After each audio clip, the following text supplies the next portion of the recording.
Mga kapatid, pinatunayan ng ICC na hindi uubra ang mga palusot. Nireject nila ang hiling na interim release ni Digong dahil mabigat ang ebidensya at malinaw ang pattern ng pamamaslang sa ilalim ng tokhang. Hindi ito pwedeng tabunan ng drama, ng sigaw, o ng mga lumang retorika ng takot. At kung libu-libong inosente ang pinatay, paano natin dapat basahin ang desisyong ito? Simple lang, may pananagutan na haharapin at hindi pwedeng ang boses ng mga makapangyarihan ang magdikta ng katotohanan.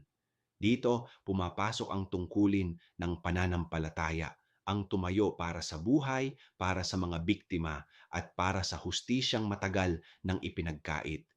Ako si Padre Jesse Galilea, may pusong Pinoy. Kasama mo sa pananalig at pakikibakang panlipunan. Hanggang sa muli mga kapatid.